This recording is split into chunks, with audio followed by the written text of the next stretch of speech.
Today I want to share with you how to make some money by saving money on your taxes. Ready?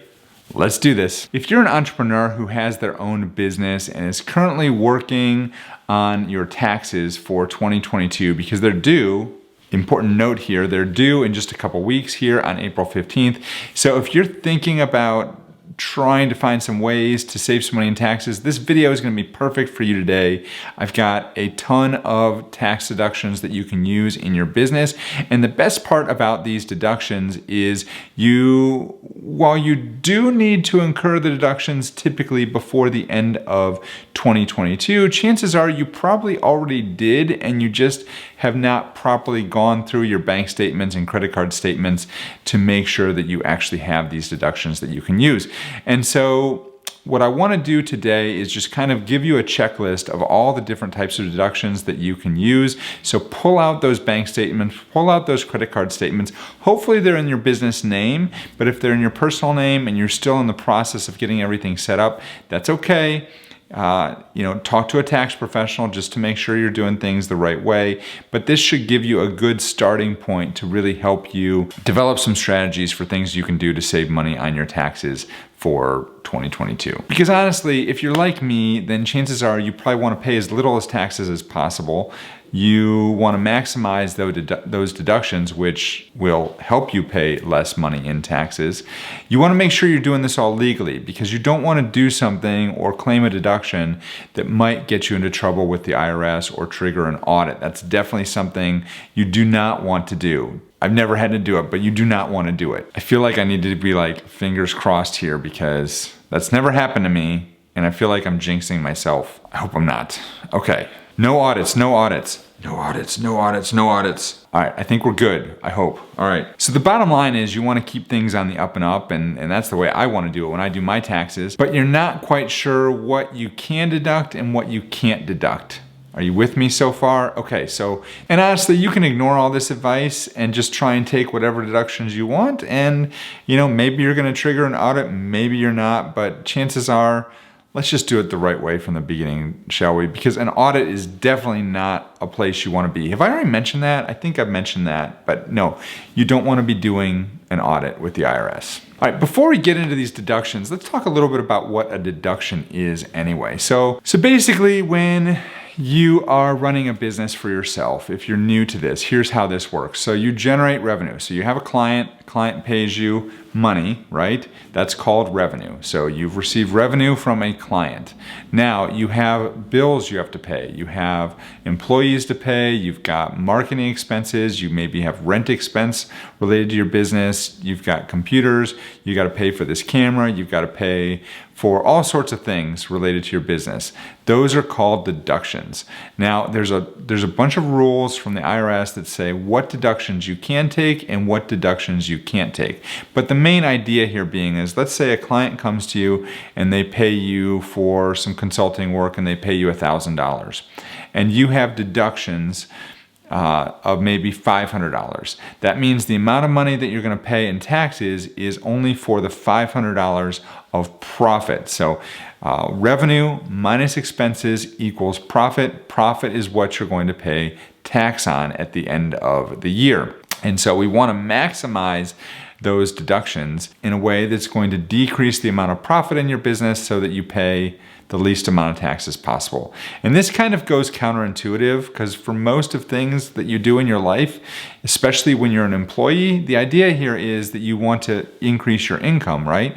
The problem is the income that you receive from a company as an employee is different than the income you receive when you are the employer. When you are the employer or the business owner, you do want to maximize that revenue, but you also want to maximize those deductions to make the profit look as little as possible because that's the way you pay less in taxes. And that's the game that most business owners play. That's how it works. One other distinction that you should understand, if you are an LLC, and you could either be an LLC that's taxed as what's called a disregarded entity, or you could elect to be taxed as an S corporation.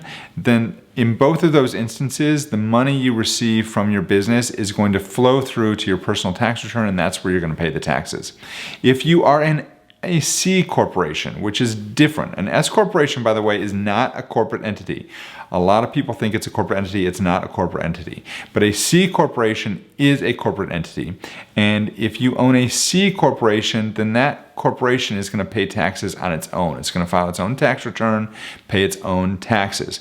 So what I'm talking about today is primarily going to be for people who are either sole proprietors, or they own an LLC and they're taxed as a disregarded entity, or they own an LLC and they're taxed as an S corporation. I'm not going to get into all the specific nuances of an S corporation today. There's other videos I've done about that. Just check around my channel. Let's talk about these deductions that you can take if you're a solopreneur who wants to, again, save some money on taxes. As I alluded to at the very beginning, a lot of these things you probably already paid last year, but if you weren't doing a good job tracking your expenses in the business, maybe you're using like an Excel spreadsheet, or maybe you're just spending money and not quite sure how much you spent and where you spent it, then I want you to go ahead and pull your bank statements. I want you to pull your credit card statements. Again, as I said, hopefully they're in the name of the business, but if you did everything through your personal bank account, hopefully you at least use your personal bank account only for business expenses. Please tell me you did that at least, I hope. If you didn't do any of those things and you commingled your business and personal expenses in a personal bank account, that's really bad. Don't do that, and you should go out and start a business bank account like today, like right now, just stop watching the video and go do that, because that's really bad. So hopefully you either have a business account or a personal account that you dedicated only for business expenses, or again, a personal credit card that you used only for business expenses. So that's really important. Go ahead and pull those statements, and this is going to be specifically for those of you who just did not have a good accounting system in place. We need to categorize those things. So I'm going to give you a list of deductible categories that you can use when you're going through those, putting them into a spreadsheet and figuring out what you can deduct for your taxes for last year is the way it works. If you just got started in your business in 2022, then chances are you have some startup expenses. And there is a startup deduction that you can take from the IRS. But there is a problem and there's a limit with that. So you can only deduct up to $5,000 of those startup expenses. And if you're a solopreneur, you cannot amortize anything above that over the future years. Now, if you have partners, then you may be able to amortize some of those startup expenses. Again, I would talk to a tax professional to make sure you're doing this the right way. But if you are a solopreneur, then chances are you are going to be limited to $5,000 in deductions you can take. Now, the IRS is very specific about what a startup expense is. Basically, these are going to be the expenses that you incur before you set up your LLC. So once you've set up your LLC and opened your business bank account, then anything you spend on the business at that point, it's no longer a startup expense. Those are just general business deductions. But before you set up the LLC, then you have these startup organizational expenses. Those expenses could be investigating or planning your business. They could be marketing expenses, advertising, things like that to try and to see if there's any interest in what you're doing for your business. They could be the expenses related to setting up your LLC. So if you had to hire somebody to set up your LLC, then that's an expense that maybe you can deduct as a startup expense. If you decide to go ahead and register a trademark before you've set up your LLC, again, those are startup expenses that you can incur. I wish I knew a good trademark attorney to help you, but just keep in mind there is a limit, and it's $5,000 is what you can deduct for startup expenses. So the next one is one that I am probably going to be making use of this year, and that is the home office deduction. So this is the first year, 2022 is the first year where I was completely virtual. Prior to 2022, I actually rented out office space at another office, and so I couldn't rent that office space and use the home office deduction. So because I had another dedicated space where I could do all the work, even though I was working from home, a lot of the time, I still had this other space. So there are a lot of limitations to the home office deduction. I want you to be very careful about this. Again, I would talk to a tax professional, because the home office deduction is one of those things that the IRS has seen a lot of abuse related to, and so it could trigger an audit if you use it the wrong way. So here's how the home office deduction works. You can either do it as a percentage of the expenses related to your house. So you basically calculate the number of square feet that you use in your house for your business. And it's helpful if this is a dedicated space. It doesn't have to be a standalone room, although that's very helpful because that's very easy to determine how much space you're actually using. But like your kitchen table isn't going to work if you're using the kitchen table for other things. The space it must be exclusive use of a portion of the home for conducting business on a regular basis. So, and the important part here is exclusive use. So if you use your kitchen table to do your work at, but then you're also eating dinner there and clearing all your stuff away, then that's not exclusive use. Now, maybe you have a dining room table in another room of the house and you do your work there, and you know, other than maybe one night a year when you invite some friends over, that's an exclusive space that you're using for your business. And maybe when you invite those friends over, you're still using it for business because maybe they're clients or something. That potentially could qualify as for the home office deduction. So that's important. You need to make sure it's an exclusive space that you're using just for your home office. And if it's in like a corner of a room, you want to figure out kind of how much of that space you're using for the home office. And you really have two options here. So if you say, okay, well, I'm using this room for my home office and this room is 10% or 20% of my house, then you can deduct, you're gonna have to calculate the amount of money that you spent on like mortgage, rent, maintenance of your home, utilities, things like that. Figure out what you spent on that during the year and then multiply it by the percentage of the space in your home that you used for your home office, and that's the deduction. Alternatively, the IRS has a standard deduction you can use. It is $5 a square foot up to 300 square feet, which is a $1,500 deduction that you can use if you would like to use that for your home office deduction. So yeah, that's something, like I said, that I'm going to be making use of this year. And again, this is one of those things where chances are you didn't calculate that during 2022, but you can calculate that now and still use it as a deduction for your business, which is kind of cool. The next one is the mileage deduction. So the mileage deduction, again, is something that I used to use quite a bit in pre-COVID times. I drove to visit referral sources, I drove to court, I drove to mediations, I drove to CLEs, I drove to all these things, and those are all things that would qualify under the mileage deduction. I actually went out and bought a Prius at one point because I was driving so much and I was capturing the difference between the mileage deduction, and it costs like nothing to run a Prius. So that was a strategy that I used at one point. But lately, since 2020, basically, the mileage deduction, at least for me, has basically dried up and disappeared because I don't drive anywhere. Now my office is virtual. I work out of my home here in Portugal. If I'm gonna do a meeting with a referral source, I do it over Zoom. If I'm gonna go to a CLE, which I did at the end of February, I did it over Zoom. So there's really not a whole lot of meeting with people. Now, mind you, I do have some clients here in Portugal that I do meet with to talk about their business and things like that. They're clients, they're expats who their businesses are in the United States, but they live here just like I do. And so I can still not necessarily use the mileage deduction, but we're going to talk a little bit about the meals and entertainment deduction in just a second. But if I did need to travel to meet with them, and I had to use my car, I could theoretically use the mileage deduction for that. But you need to know is that for the first half of 2022, that deduction was 58.5 cents per mile. That was through July 1st. Then from July 1st to the end of the year, it actually increased to 62.5 cents per mile. Now you can't count commuting to and from your place of work. That does not qualify. But if you were to go out to meet with, like I said, referral sources, dinners, continuing education, anything like that, those are all going to be things that you can count as deductible. Now, the best way to do this is to use a mileage app. If you're driving a lot for your business, then you want to have a mileage app that you can use. If it's just occasionally, then you probably could calculate the mileage using like like Google Maps or something.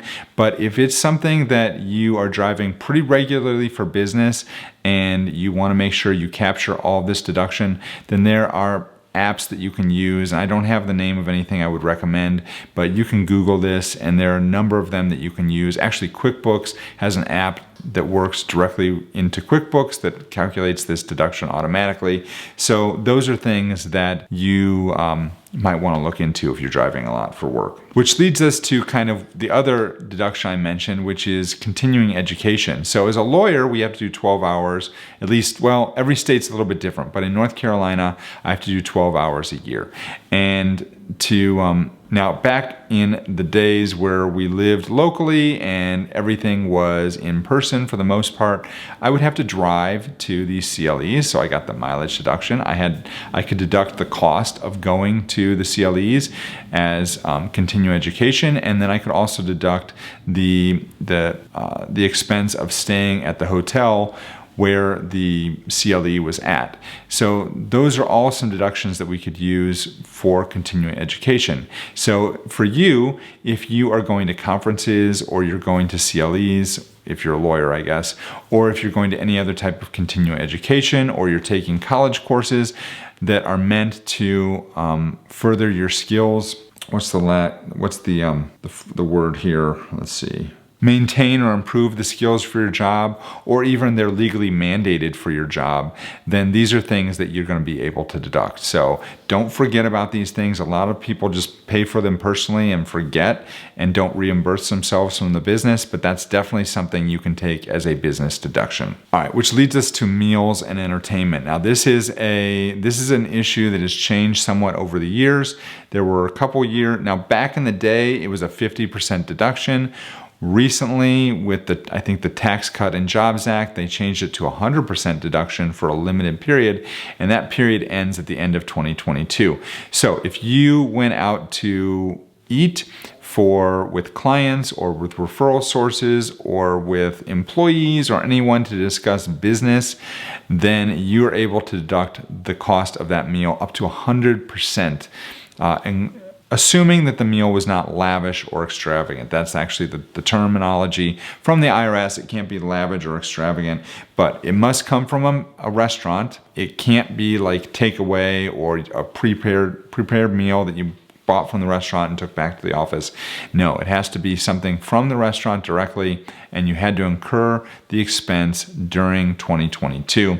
So again, go back, look at those credit card statements, and if you remember that you had some meetings with some clients that you paid for on your personal credit card, and you want to make sure you get the deduction for that, then you can reimburse yourself from the business for that and basically claim that as a deduction. So important thing to know. Now, for 2023 moving forward, it goes back to a 50% deduction. So, it was nice while it lasted. We got that 100% deduction, but now it's back to 50%. All right, so then let's just talk about some other expenses that you can deduct for your business. One of them is health insurance. So if your business pays for the health insurance for you and for your family, then that is something that the business can deduct, obviously.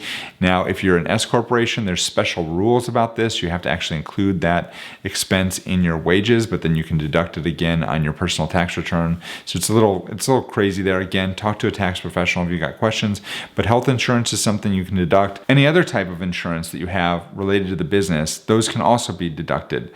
Those expenses can be deducted. So if you've got, malpractice insurance, if you've got errors and omissions insurance, cyber insurance, workers' comp insurance, any other type of general liability insurance, anything else related to the business that the business pays for, you can deduct. Now, an exception to this is going to be auto insurance. You cannot deduct your personal auto insurance premium from the business unless your car is actually owned by the business. And there's special rules regarding how that works. And you also would need to get a commercial automobile policy. It's funny because they typically are going to cost more than a personal liability policy because those insurance companies know that you're just going to deduct that cost anyway. So they do jack up the premiums a little bit. So Sometimes it doesn't make sense to have the car owned by your business, and it makes more sense to just have the car be something that you own personally, and then write off all those deductions that we talked about during the car and auto deduction section of this video. Let's see, other things. Office supplies, obviously, paper, pens, sticky notes, things like that, notebooks, folders, anything that you need for the business, that you use for the business, those are things that can be deducted.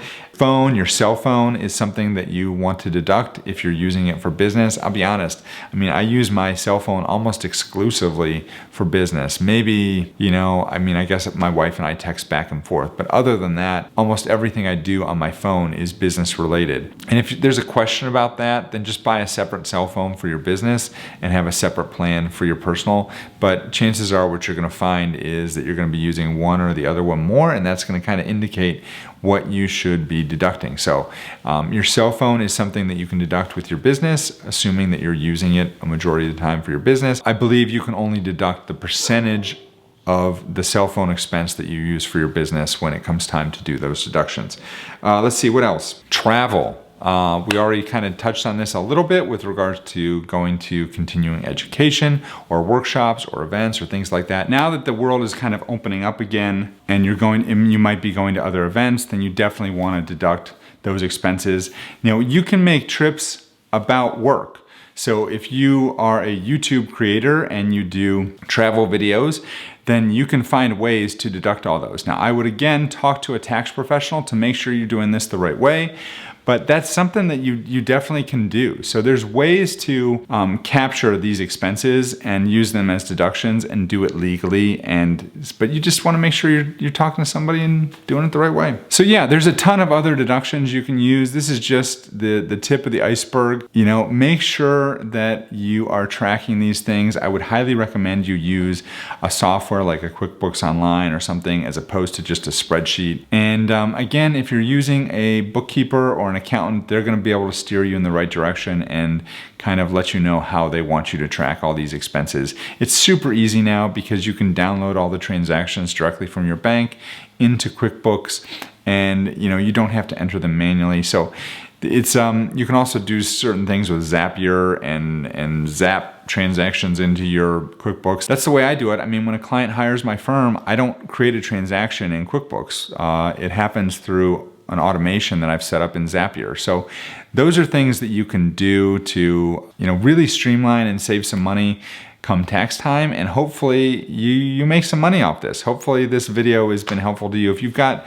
other questions about other deductions, I've got another video here that talks more about some deductions you can take. Thanks so much for watching, folks. We'll see you in the next video. Take care.